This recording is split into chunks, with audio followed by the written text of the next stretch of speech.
नमस्कार, आप देख रहे हैं हमारा समाचार और मैं आपके साथ अंजनी डांगी। स्वच्छ भारत मिशन शहरी के तहत गुरुवार को टोंक कलेक्ट्रेट सभागार में जिले के सभी नगरीय निकायों, रूडी परियोजनाओं और जल जीवन मिशन से जुड़े अधिकारियों की बैठक आयोजित की गई। बता दें कि बैठक की अध्यक्षता स्वच्छ भारत मिशन शहरी राजस्थान के ब्रांड एम्बेसडर के गुप्ता ने की। वहीं बैठक को संबोधित करते हुए के गुप्ता ने कहा कि स्वस्थ और खुशहाल जीवन के लिए स्वच्छता बेहद जरूरी है। उन्होंने कहा कि शहर, मोहल्ले और आसपास के क्षेत्र की स्वच्छता लोगों को शारीरिक और मानसिक रूप से सकारात्मक ऊर्जा देती है। स्वच्छता एक दिन का कार्य नहीं बल्कि साल भर निरंतर चलने वाली प्रक्रिया है। उन्होंने मुख्यमंत्री भजनलाल शर्मा के नेतृत्व में टोंक जिले के शहरी निकायों को सिंगल यूज प्लास्टिक के मुक्त, स्वच्छ और सुंदर बनाने का लक्ष्य तय करने पर जोर दिया। साथ ही चेतावनी दी कि स्वच्छता कार्यों में किसी भी प्रकार की लापरवाही बर्दाश्त नहीं की जाएगी।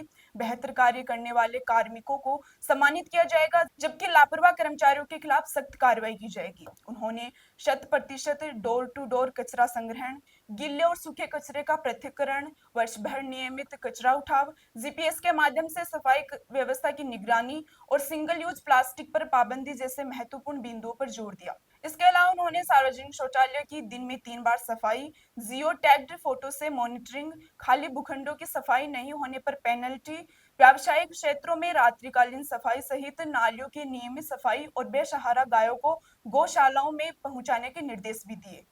बैठक में नगरीय निकायों के अधिशासी अधिकारी, पीएचडी के अधीक्षण अभियंता राजेश गोयल, समाज सेवी ओम प्रकाश गुप्ता, राम बाबू गुप्ता सहित संबंधित विभागों के अधिकारी जो है मौजूद रहे। बातचीत में समस्याओं का अंबार आपके सामने आया है। किस तरह से इनका यानी समाधान होगा, मॉनिटरिंग कैसे होगी, खास करके स्वच्छ भारत अभियान है वो धरातल पर कैसे उतरेगी? सबसे पहले तो मैं आप सभी का बहुत बहुत अभिनंदन और स्वागत करता हूं। और राजस्थान के यशस्वी मुख्यमंत्री ने मुझ जैसे व्यक्ति पर जो भरोसा जताया है, उस कसौटी में मैं 100% खरा उतरने के लिए आपको ये भी विश्वास दिलाता हूं कि जो भी कमियां मैंने यहाँ देखी है या गंदगी देखी है, वो मेरा जो फर्ज है, मेरा जो काम है, राजस्थान के यशस्वी मुख्यमंत्री तक मैं निश्चित रूप से पहुँचाऊँगा। और जो गलत है वह गलत ही रहेगा, उसको सही ना तो मैं कर सकता, ना आप कर सकते, ना मुख्यमंत्री जी कर सकते। लेकिन हाँ, सुधार नहीं हो ऐसा हो नहीं सकता, क्योंकि सुधार के लिए राजस्थान के यशस्वी मुख्यमंत्री ने मुझ जैसे व्यक्ति का चयन किया है। मैंने यहाँ बहुत सारी गंदगी देखी, मुझे कहते हुए कतई तकलीफ नहीं है। सार्वजनिक टॉयलेट गंदगी से भरे हुए देखे, तालाब गंदगी का अड्डा देखा। राजस्थान सरकार का प्रतिनिधि होने के नाते आपको पूरा विश्वास दिलाता हूँ, पूरी ताकत और ऊर्जा के साथ काम करूँगा। और इस शहर को स्वच्छ बनाने का सपना राजस्थान के यशस्वी मुख्यमंत्री ने देखा है। राजस्थान का यशस्वी मुख्यमंत्री चाहता है कि राजस्थान स्वच्छ बने, समृद्ध बने, विकसित बने। ये जब बनेगा जब हर शहर स्वच्छ बने। टोंक शहर में गंदगी है अधिकारियों की लापरवाही की वजह से, और जो भी अधिकारी लापरवाही बरतेगा, राजस्थान के यशस्वी मुख्यमंत्री ने डायरेक्शन दिए, निर्देश दिए कि 0 टॉलरेंस पर सरकार काम करेगी, लापरवाही किसी भी सूरत में बर्दाश्त नहीं करेगी। अब पहले क्या हुआ, कैसे हुआ, ये विषय अलग है, लेकिन आज की कार्यशाला में हमने स्पष्ट निर्देश दिए कि स्वच्छता से कोई समझौता नहीं। और जिस टिप्सों को मैंने दिया है, मैं पूरे विश्वास के साथ कह सकता हूँ, क्योंकि मुझे जो अनुभव है वो साधारण अनुभव नहीं। मैंने देश और विदेशों में भी जाके स्वच्छता की कार्यशालाओं में भाग लिया है।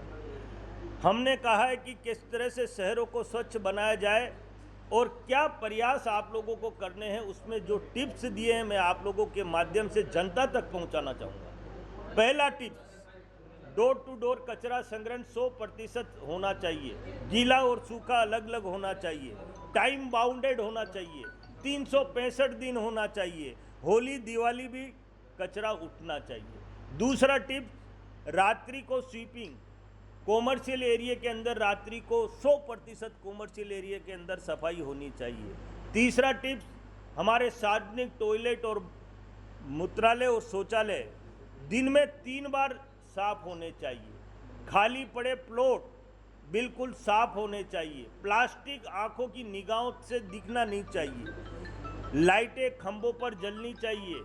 गाय सड़कों पर नहीं घूमनी चाहिए, डिवाइडरों पर रंग रोगन होना चाहिए, मीट मांस की अवैध दुकानें बंद होनी चाहिए, और जो हम 90A कर रहे हैं उसमें सबसे पहले कॉलोनी का विकास और विस्तार होना चाहिए। इस तरह से जितने भी टिप्स दिए गए हैं, मैं आपको विश्वास दिलाता हूं कि सारी निकायों को मैंने डायरेक्शन दिए हैं। अब सरकार स्तर पर मॉनिटरिंग होगी, हम जियो टैग से उनके ऊपर वाचिंग करेंगे। राजस्थान के यशस्वी मुख्यमंत्री को नियमित जो निकाय द्वारा काम किए जा रहे हैं 24 घंटे जो काम होंगे उनको हम मोबाइल के अंदर जियो टैग से फोटो मंगाकर उसके चार्ट तैयार करके संबंधित अधिकारी और कर्मचारी को पाबंद करेंगे कि किस काम में क्या कमी है और उस काम को कैसे पूरा किया जा सकता है। मैं पूरे विश्वास के साथ कह सकता हूं कि टोंक की फिजाएं बदलेगी, टोंक स्वच्छ बनेगा, सुंदर बनेगा, हरा भरा बनेगा, क्योंकि राजस्थान के यशस्वी मुख्यमंत्री का प्रण है कि मुझे हर गांव, हर ढाणी, हर शहर के अंतिम छोर तक स्वच्छता पहुंचानी। देखिए, किन अधिकारियों के खिलाफ किस तरह की सख्ती दिखाई जाएगी? देखिए, मैं आऊं या ना आऊं, मुझे पूरा राजस्थान कवर करना है, मुझे आने में टाइम लग सकता है, लेकिन आपकी कल से निकायों की मॉनिटरिंग हम जियो टैग के माध्यम से कल से प्रारंभ कर देंगे।